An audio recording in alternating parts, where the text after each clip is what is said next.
She swore she didn't want kids, until I found her prenatal vitamins and messages to her ex.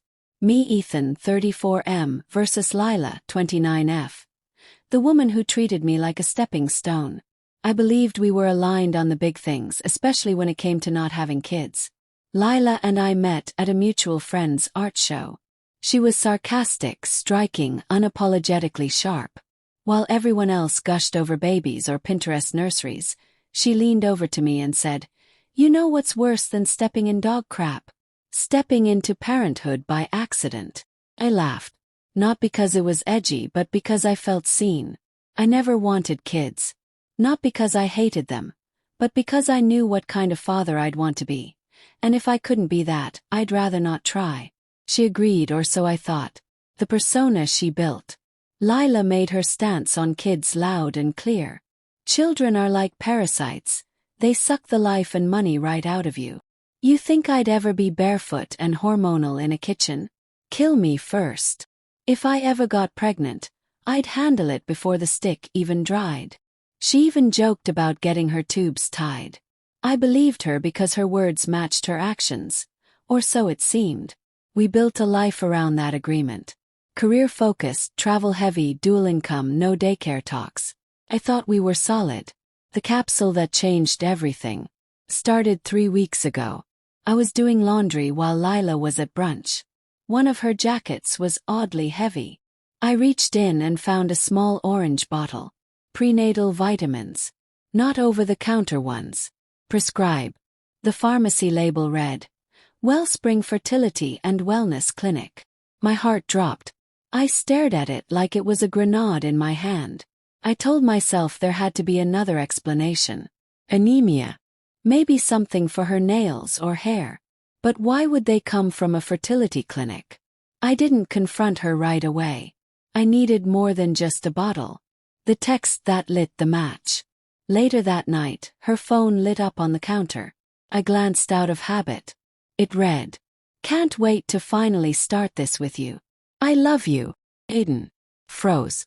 Aiden was her ex. A name I only ever heard once. The guy she called a wandering philosopher with no ambition. I asked her, "Who's Aiden?" She blinked. "Work friend. He's in our marketing division now." That was a lie. I'd seen the company directory before. No Aiden.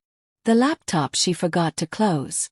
The next morning she left for a yoga class. Her laptop was still open. I didn't want to snoop. But then I saw her inbox open, and a message preview from Aiden. Curiosity gave way to instinct.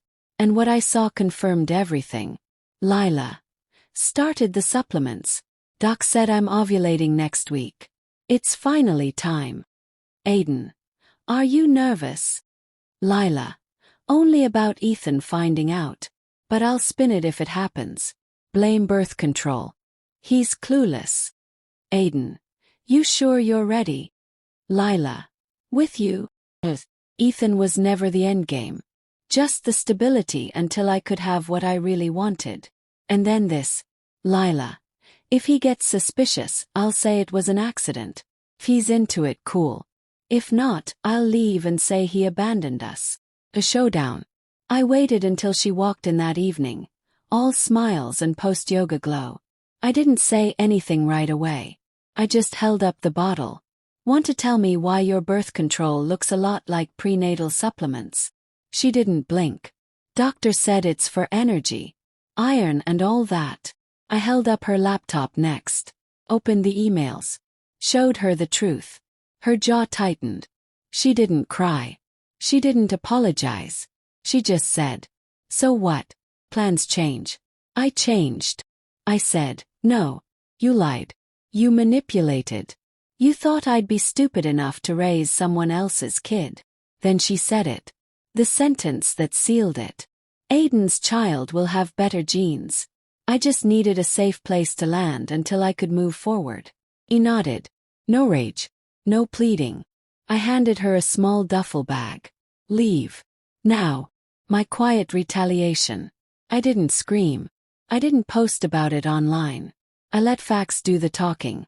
1. I sent screenshots to her parents. Strict conservative family. Believed she was still a virgin when we met. 2. I found Aiden's long-term girlfriend, Maya. Sent her the entire message chain. 3. I changed the locks and removed her from every shared account. And then karma moved in. Her parents cut her off. No support. No visits. Maya dumped Aiden and exposed him on social media. Career-damaging level.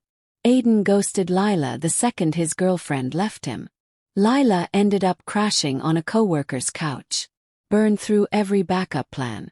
Then, a month later, the cherry on top. She texted, "I'm late.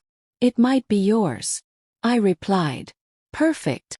Let's do a public paternity test, together." She blocked me immediately. Takeaway. Some people don't break your heart. They just reveal they never had one to begin with. Lila didn't want a family. She wanted leverage. A child with a fallback man while she played house with someone else. Now, she's alone with no job stability, no Aiden, no family backing, and possibly a pregnancy no one wants to claim. That's not my tragedy. That's her consequence. Final message to the real ones reading this. If you've read this far, thank you. You're the reason stories like this don't disappear into silence. I'm dating someone new now. He's honest, grounded, and when she says she's not ready for kids, I believe her, because her actions match her words. And Lila. She's still out there telling anyone who'll listen that I overreacted.